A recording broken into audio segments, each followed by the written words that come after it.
요즘에는 일단 잘해야 되니까 잘해야 되는데 잘 못하는 나를 탓하기도 하고 좋은 엄마여야 되는데 내가 좋은 엄마가 아닌 것 같아서 자책 많이 하시고 한국 사회는 워낙에 강요하는 사회잖아요. 이거를 못하면 다 잘못한 게 되고 자책을 하는데 너가 이렇게 힘들어하는 건 네가 그런 거야. 그거조차도 내 걸로 또 받아들인단 말이지. 내 문제 아닐까?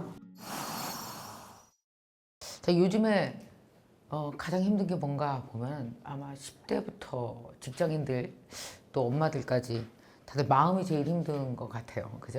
근데 마음이 힘든데 누구 마음이 힘드냐 하면 내 마음이 힘든 거죠. 남의 마음이 아니고 내 마음.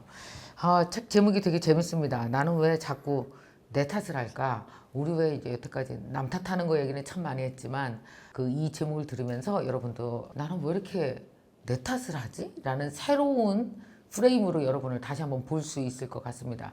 오늘 허규형 선생님 모시고 내 탓하는 여러분들을 위해서 내 탓 좀 덜하고 살 수 있는 방법을 좀 찾아보겠습니다. 안녕하세요. 네, 안녕하세요. 네. 책 제목 되게 재밌어요. 나는 왜 자꾸 내 탓을 할까? 어떻게 내 탓이라는 데서 좀 생각하시게 되셨어요? 근데 이제 정말 말씀하신 것처럼 네. 실제 생활에서 남 탓하는 사람을 정말 많이 보는데 네. 진료실에서는 내 탓하면서 힘들어하시는 분들이 진짜 많거든요. 주로 어떤 내 탓들을 할까요? 자신감 없다, 죄책감, 왜 나는 무기력할까? 나에 대한 얘기를 많이 하는 그렇죠. 거죠? 네, 요즘에는 일단 잘해야 되니까 잘해야 되는데 잘 못하는 나를 탓하기도 하고 그럴 수 있겠다. 네, 그리고 이제 뭐 그 아이 키우시는 분들은 네. 좋은 엄마여야 되는데 아하. 내가 좋은 엄마가 아닌 것 같아서 그래서 자책 많이 하시고 이게 그럼 어떤 새로운 경향인 거예요? 과거에는 좀 덜 했었어요? 요즘이 더 내 탓이 많은가요? 저는 그렇지는 않은 것 같아요. 네. 그러니까 한국 사회는 워낙에 좀 네. 정답을 강요하는 사회잖아요. 네. 너 이렇게 살아야 돼. 어허. 네. 몇 살 때는 뭐 대학 가야 되고 정해진 게 네, 있죠. 취업하고 결혼하고 해야 되는데 음. 이거를 못하면 다 잘못한 게 되고 자책을 하는데 예전부터도 그랬지만 네. 요즘에는 이걸로 인해서 힘든 게 네. 다 내 탓이 아니고 도움을 받을 수 있는 부분이구나 라는 걸 좀 알게 되는 것 같아요. 그러면 여러분들이 이제 이 책 안에서 하나하나 좀 솔루션을 찾아볼게요. 어떤 솔루션이 있을 수 있을지 여러분 한번 기대해 주시기 바랍니다. 먼저 이런 분이 계셨습니다. 그의 부모님은 어렸을 때부터 동생과 비교하며 네가 언니니까 잘해야 한다며 그를 다그쳤다고 한다. 동생이 잘못해도 언니라서 동생 대신 호되게 혼나는 일이 잦았던 그는 성인이 된 이후 사회생활을 하면서도 다른 사람이 지적당하는 모습을 보면 마치 과거에 자신이 야단을 맞은 것처럼 식은땀이 흘렀던 것이다.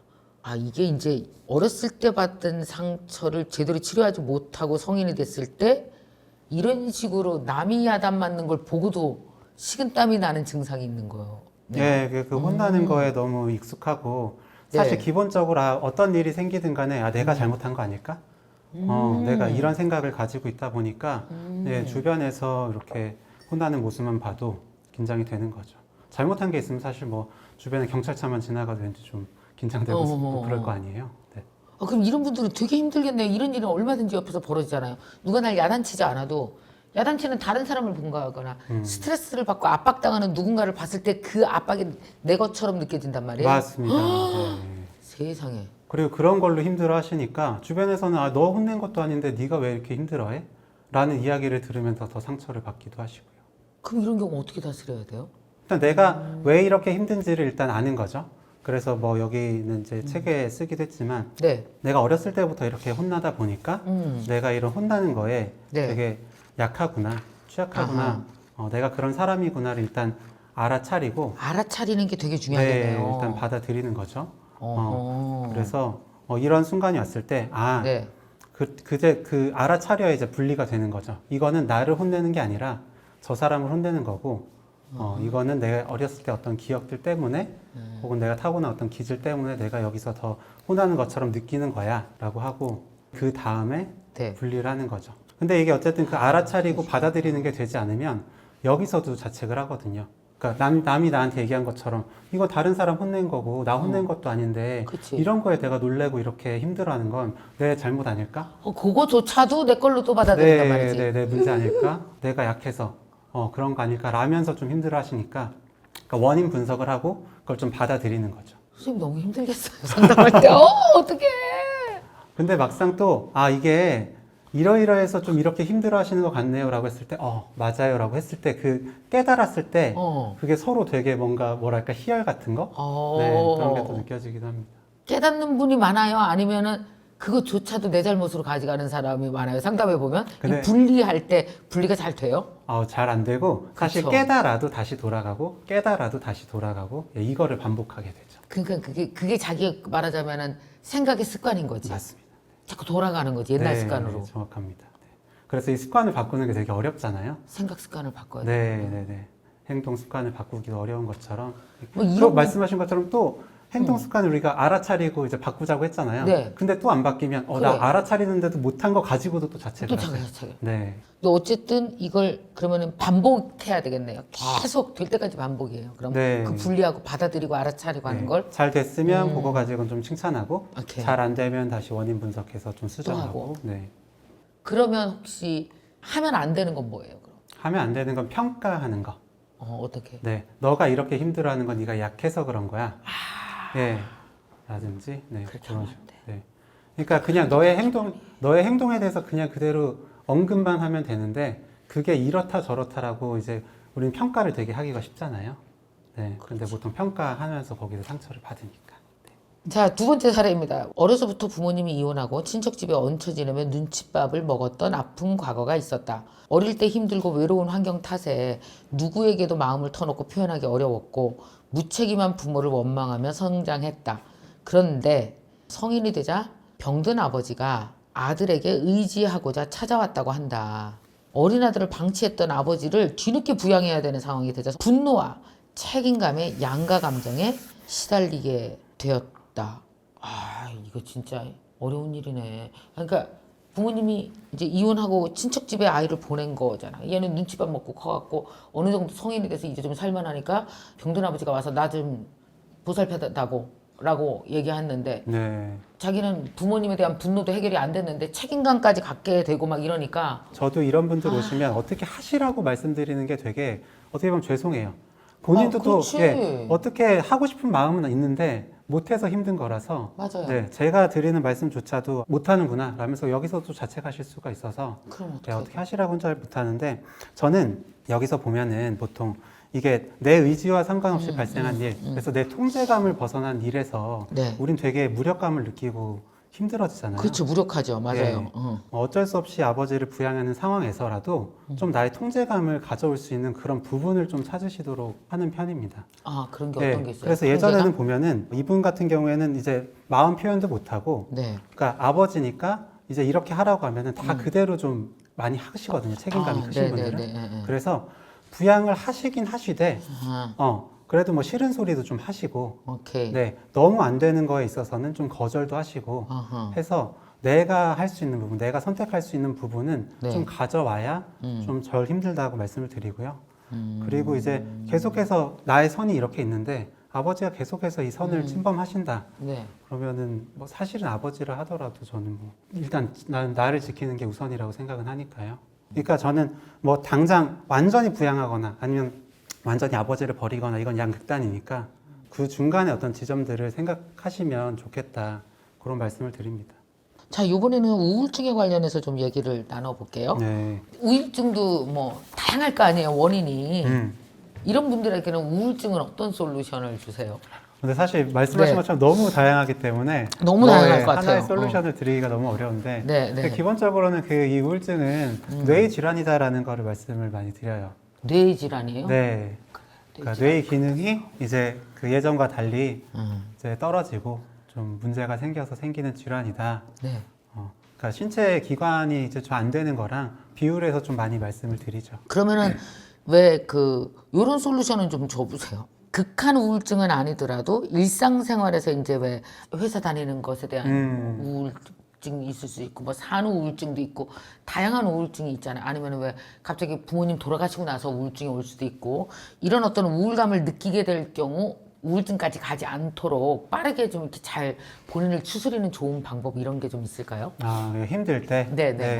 근데 저는 어떻게 스트레스 해소하세요? 이런 질문들도 많이 듣는데 그럴 때 어떤 거든지 좋다. 음. 네, 어떻게 하느냐가 더 중요하다 말씀을 많이 드리거든요. 그래요? 네.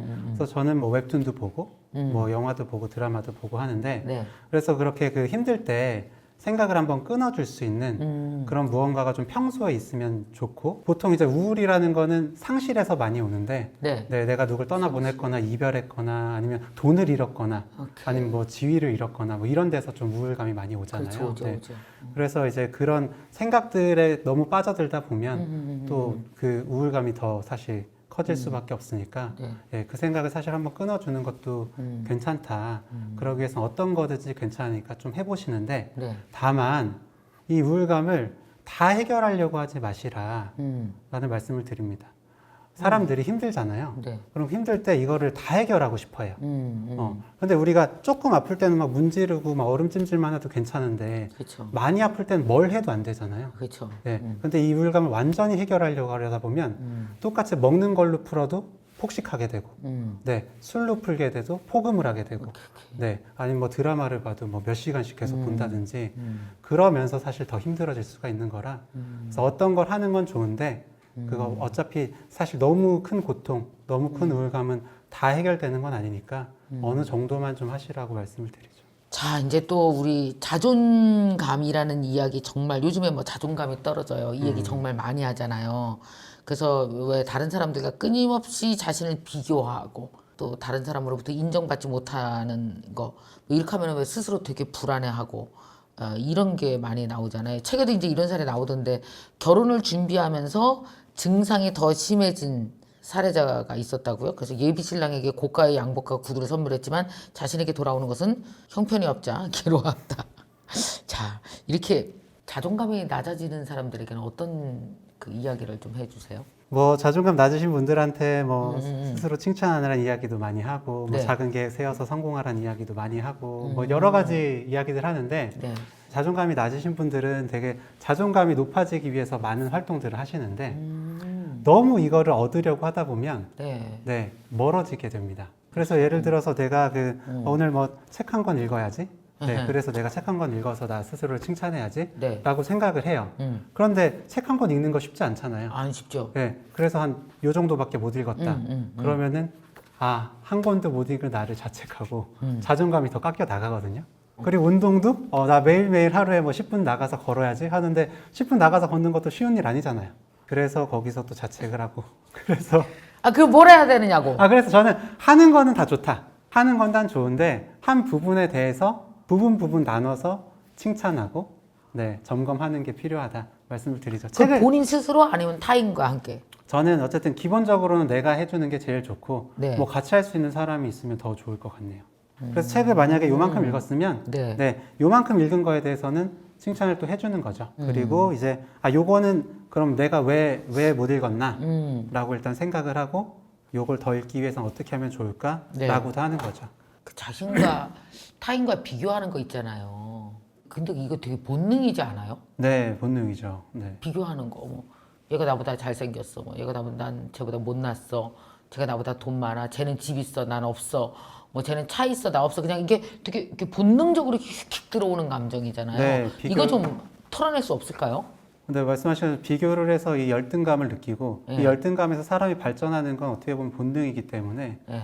예, 이 감정 자체, 열등감이란 감정 자체를 없애는 거는 불가능한데 열등감 자체에서 이제 더 벗어나서 열패감, 패배감, 좌절감까지 느끼는 게 저는 문제인 것 같거든요.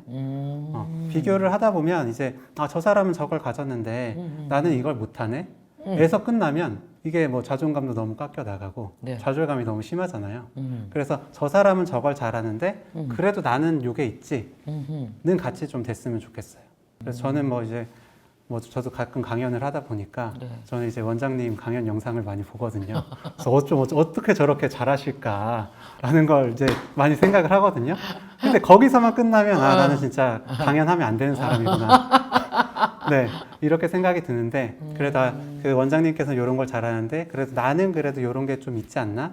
라는 생각을 하면 맞아요. 그래도 내 마음을 좀 지킬 수 있게 되는 것 같아요. 그래서 사실 방법적으로는 남이랑 비교하면 힘들고 네. 예, 나랑 비교하면서 내가 나아진 부분에 집중하자는 걸 알아요. 알지. 예. 책에다 써 있다니까요. 네, 근데 아는데도 못하는 건 어쨌든 기본적으로 내가 남과 비교하고 있구나를 인지를 잘 못하세요. 네, 그래서 제가 이제 원장님 영상을 보면서도 아 내가 비교를 하고 있구나를 알아차리지 못하는데 어쨌든 뭐 저는 책을 보거나 아니면 스스로 좀 하루를 정리하면서 네, 이렇게 내가 아 요런 비교를 하고 있었네. 그런데 나는 예전에 비해서 얼마나 늘었나 이렇게 어쨌든 알아야 좀 다르게 생각을 할 수 있으니까 네, 좀 알자는 점에서 좀 근데 쓴 게 있습니다. 그걸 알아차리고 스스로에게 말해주기 위해서 다이어리를 쓴다든지 뭔가 이렇게 좋은 습관 같은 거 좀 없을까요? 저는 다이어리 쓰는 게 사실 너무너무 좋고 그래요? 실제로 진료실에서도 많이 추천을 드립니다. 아 그래요? 네. 그래서 다이어리 뭐 일기로는 뭐 감사일기나 뭐 칭찬일기 같은 거 하는데요. 네. 네, 칭찬일기가 또 특히 이렇게 자존감 떨어지고 힘드신 분들한테 아하. 아, 정말로 도움이 많이 됩니다. 자기 스스로를 칭찬하기. 네, 오늘 그 하루에 3가지 정리하면서 뭘 잘했나 생각을 해서 써보시는 거예요. 네. 근데 이제 되게 사소하고 작은 거라도 괜찮으니까 써보시라고 하거든요. 네. 그런데 자존감이 높으신 분들은 다음 주에 이제 오셨을 때 어떻게 하셨어요라고 그러면 이거는 너무 그 잘한 일이 아니라서 못 썼다. 네, 너무 부끄럽다라고 그런 얘기를 많이 하십니다. 네, 써야지. 그런 분일수록 더 그게 필요하죠. 더 필요하죠. 네. 자, 이 책에 MBTI 얘기가 나오더라고요. 이 MBTI 보고 나서 사전에 만날지 안 만날지 결정을 한다고 하고 이 MBTI 어떻게 생각하세요? MBTI? 이게 진짜 서로의 성품을 좀 이렇게 미리 알아볼 수도 있고 이거대로 사람이 흘러가기도 하고 뭐 이게 도움이 돼요? 사람 인간관계에? 내가 어떤 사람이고 상대방이 어떤 사람인지 네. 경향성을 파악하는데 현재 네. 지금 상태의 경향성을 파악하는 데는 도움이 된다고 생각합니다. 어. 근데 모든 걸 여기에 끼워 맞추면 아하. 네, 문제가 되는 거죠. 그러니까 너는 E인데 왜 여기서 이렇게 집에만 있어? 네. 라고 그러면은 나 왠지 더 나가야 될 것 같고 나가고 싶지 않은데 어허. 네, 그렇게 힘들어하는 것 같기도 하고요. 어쨌든 그 성격의 유형, 근데 사실 똑같은 ENTP라 하더라도 네. 얼마나 다 다른 삶을 살고 있겠어요. 너무너무 다르죠. 네, 네. 그래서 이제 요거로만 보진 않으셨으면 좋겠고. 선생님 어떻게 되세요? 저요. 저는 요즘에 했을 때는 ISTP요. 선생님 I예요? 예, ISTP. ISTP. 네. 예전에는 ENFP였는데, 네. 바뀌어요? 네, 바뀌죠. 네. 근데 이게 그 에너지 레벨이 떨어지게 되면, 네. 그러니까 E였던 사람이 좀 I로 바뀌기도 하고, 그래서 주변 상황에 따라서 이게 바뀌기도 한데, 제가 아마 또 그 점수 자체가 다 네. 이제 좀 고만고만 하다 보니까 더 좀 쉽게 바뀌는 것 같습니다. 그럼 이거 뭐 MBTI를 뭐 맹신하거나 이럴 필요 전혀 없는 거네요. 요거만 가지고 사람을 평가하는 거는 저는 안 될 것 같고, 그리고 또 요거도 사실 보면은 그 한국 사회에서는 I보단 E를 마치 좀 더 좋은 정답인 것처럼 또 생각을 하고, 그리고 F보다는 뭐 T를 아니면 P보다는 J 좀 그런 게 계획적인 어딨어. 이런 것들을 또 아유. 정답으로 생각하는데 말씀하신 것처럼 다 장단점이 있잖아요. 그럼요. 아유, 그런 게 어딨어. 네. 사실 여기 그 책에서 쓴 사연도 J인 친구가 P인 친구한테 막 뭐라고 하는 거예요. 네. 넌 왜 이렇게 계획성이 없고 막 충동적이고 이 일은 이렇게 계획해서 이렇게 해야 되는데 왜 너는 못하냐 라고 막 뭐라고 하는 거죠. 근데 나름대로 P인 성향이라 하더라도 적응하면서 잘 살아왔는데 그렇지. 이 친구랑 계속 그런 얘기를 듣다 보니까 진짜 내가 문제인가 아니야. 싶은 거죠. 네. 자, 이번에는 콤플렉스 이야기도 좀 나오는데요. 어때요? 사람들 콤플렉스 때문에 상담 오는 사람들도 많이 있죠. 네, 컴플렉스라는 게 결국엔 내가 그 중요하게 생각하는 거 그리고 그 중요하게 생각하는 걸로 인해서 힘든 건 사실 다 컴플렉스로 생각을 하면 돼서 네. 컴플렉스 얘기를 많이 하죠. 뭐 외모 컴플렉스 이야기를 하기도 하고요. 아니면 이런 컴플렉스 있어요. 나는 행복한 가정이 있었으면 했는데 행복한 가정에서 자라지 못한 게 나에게 평생의 컴플렉스다. 뭐 이런 이야기를 하시는 분도 계시고 뭐 키, 뭐 재력, 뭐 다양한 컴플렉스를 가지고 이야기를 하시죠. 그 결핍이라고 치면 결핍이 없는 사람이 없잖아요. 네, 없으니까요. 근데 그 결핍 때문에 더 나아가는 걸 못하고 네. 멈춰 있게 되면 혹은 그걸 컴플렉스라고 그게 부르는 이제 거예요? 문제가 되는 컴플렉스가 되는 거죠. 결핍은 누구나 다 있어. 네, 결핍은 누구나 다 있어요. 근데 그것이 컴플렉스로 가느냐 안 가느냐에는 차이가 있겠네요. 근데 컴플렉스도 이제 문제가 되는 컴플렉스를 더 다루게 되는 거죠. 결핍을 컴플렉스로 가져오지 않는 훈련을 해야 될 것 같네요. 이 컴플렉스 자체만 요거만 예. 너무 여기에 집중이 돼가지고 없애려고만 하지 말라고 말씀을 드립니다. 아, 네. 네, 그러니까 요거를 보완하기 위해서 하시는 노력은 괜찮다. 네. 그런데 이제 이거만 없애야지, 이게 없어져야지만 내가 뭐 사회생활도 하고 사람도 만나고 네. 할 수 있다라고 생각을 하면 결국에 이 사람은 뭐 사람 못 만나죠. 이 단점을 보완하기 위해서도 노력을 하지만 사실 장점을 포커스를 맞추는 게 저는 더 중요하다고 생각합니다. 자, 이제 마지막으로 보면은 이 책에도 요즘에 진짜 가스라이팅 당했다 뭐 이런 사람 정말 많아요. 네. 그리고 이제 갑질? 그래서 뭐 이제 번아웃 온 사람들도 있고 뭐 이런 사례가 이 책에도 이제 나오잖아요. 부모 자식 관계에도 이런 일이 많을 것 같고요. 부모가 뭐 자식을 완전히 통제하려고 한다든지 또 부부 사이에도 그렇고 아니면은 왜 직장에서도 이렇고 이럴 때 가스라이팅 당하고 있는 사람들이 있다면 어떻게 좀 해야 될까요? 사실 이제 보통은 가스라이팅 당하는 중에는 이제 네. 내가 문제인지를 잘 몰라서 나중에 이제 그 깨닫고 나서 힘들어 하시는 분들이 좀 진료실에 이렇게 오시거든요. 네. 근데 이분들을 상담을 할 때도 자책을 또 많이 하시는데, 네. 뭐 부모 자식 간에는 이건 내가 선택을 할 수 없는 부분이긴 하지만, 네, 네. 뭐 연인 관계에서도 이런 뭐 가스라이팅 혹은 가스라이팅 아니라 하더라도 이제 좌지우지 되는 경우 되게 많잖아요. 그래서 내가 보는 눈이 진짜 없구나. 어떻게 이런 사람을 만났을까? 라면서 일단 자책을 하고요. 그리고 두 번째로 또 자책을 하는 거는 이제 만나면서 나는 왜 알아차리지 못했지? 네, 알아차려야 했는데 내가 진짜 못났구나. 바보다. 라면서 자책을 하고. 그리고 마지막으로는 이제 끝나고 어쨌든 이제 오셨는데 나는 관계가 이제 해결됐는데도 불구하고 왜 여전히 이렇게 힘들어하나? 오케이. 예, 라면서 자책을 하고 사실 이제 이러한 어떤 뭐 악성 관계, 이런 힘든 관계를 하고 나면 이제 자책하고 힘들어하는 경우가 되게 많은데 그래서 그런 자책하는 부분들을 좀 다르게 되는 것 같습니다. 그래서 처음에 보면은 내가 왜 이 사람을 만났을까? 라면서 자책을 하시는데 자책에서만 끝나지 않고 정말로 나의 어떤 부분 때문에 이 사람을 만났는지 생각을 해보고 그거를 수용을 좀 해보는 거죠. 오케이. 그래서 내가 좀 의존적인 성향이라 그래서 내 스스로는 뭐를 좀 생각하고 판단하는 걸 좀 힘들어하는 사람이니까 이렇게 좀 자신 있어 보이고 네. 판단을 잘하는 사람한테 내가 좀 의지하게 됐구나, 예, 선택을 하게 됐구나 라고 하고 뭐 일단은 받아들이는 거, 네, 그런 걸 좀 해보기도 하고요. 그리고 뭐 만나는 중에는 정말로 이 사람이 이렇게 휘두르고 저렇게 휘두르는데 정신없죠. 그리고 어쨌든 그게 상대방의 전략이기 때문에 알아차리지 못하게 하는 게 사실 상대방의 전략이기 때문에 알아차리기는 굉장히 어려우니까 그거 역시도 좀 자책하지 마시라고 하고요. 이후로 가스라이팅 하는 거를 알게 되는 경우는 보통 그 사람을 떠나는 게 제일 방법이지 않아요? 네, 사실 그 관계 안에서 어떻게 해보려고 하는 건 네. 네, 계속 그 늪에 빠져 들어가는 거와 다름이 없죠. 근데 만약에 실제로 그런 사람이라고 판단이 서면 내가 가스라이팅 당하고 있지 않을까라고 의심이 된다고 한다면 사실은 내부 안에서 내가 어찌 해보려고 하는 것 자체가 다 소용없는 거잖아요. 예, 빨리 떠나야 예, 이렇게 되거나. 얘기해도 그거 네가 잘못이야. 이렇게 얘기해도 그래도- 네가 잘못이야라고 하니까. 그런 상태에서는 정신적으로 굉장히 데미지 입는 거죠, 그 사람. 네, 네.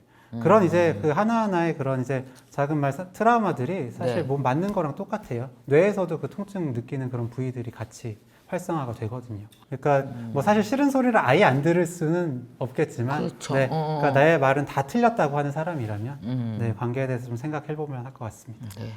자, 끝으로 이제 여러 가지 이유로 마음의 병을 앓고 계시는 분들이 이제 많을 것 같아요.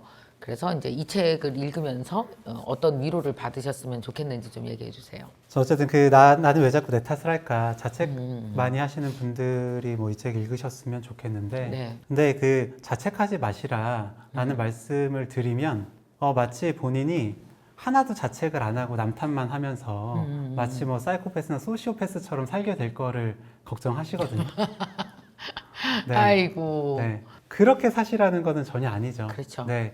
그러니까 필요한 적절한 만큼의 자책은 뭐 하는 것도 이제 더 나아가는데 더 나은 사람이 되는데 필요하기도 하지만 너무 많은 자책이 결국에 나를 지치게 만들고 맞아요. 번아웃이나 뭐 다른 우울이나 공황이나 이런 문제를 만들게 될 때, 네, 그럴 때는 아, 내가 지나치게 지책을 많이 하고 있구나. 조금 줄여보자. 혹은 이럴 때는 상황 탓이나 좀 남 탓도 해보자. 네. 라는 식으로 하면서 스스로를 좀 지키셨으면 좋겠습니다. 네, 오늘 그 20분 책 한 거는 진짜 내 마음을 들여다보는 법에 관한 이야기. 나는 왜 자꾸 내 탓을 할까라는 책을 갖고 이야기를 해봤습니다. 우리 허규영 선생님께서는 20, 30대 분들, 특히 이제 이렇게 또 40대 분들, 엄마들도 내 탓하는 많은 분들을 만나면서 저거 아닌데 내 탓이 아니고 자꾸 나를 때리지 말고 다른 걸 해야 되는데라는 생각으로 이 책을 쓰셨다고 합니다. 내 마음을 제대로 들여다보고 내 탓하지 않고 상처내지 않고 여러분 무럭무럭 마음이 잘 크셨으면 좋겠습니다. 자, 오늘 책에 대한 저의 한 줄 감상은요. 때리지 말자. 스스로 때리지 마십시오, 여러분. 오늘 마지막으로 구독자 도서 증정 이벤트 할 텐데요. 이 책 제목도 알아맞혀 주시고 더불어서 영상 시청 후기를 댓글로 남겨주시면 10분을 선정해서 귀한 책을 보내드리도록 하겠습니다. 자, 정신건강의학과 전문의 허규영 선생님이 알려주는 진짜 내 마음을 제대로 들여다보는 법. 이 책의 제목은 무엇일까요? 1. 나는 왜 자꾸 남 탓을 할까? 2. 나는 왜 자꾸 엄마 탓을 할까? 3. 나는 왜 자꾸 내 탓을 할까? 4. 나는 왜 자꾸 아빠 탓을 할까? 자, 20분 책 한 권 여러분의 삶을 변화시킬 또 다른 이야기로 찾아오겠습니다. 오늘은 허규영 원장님과 함께했습니다. 고맙습니다. 감사합니다.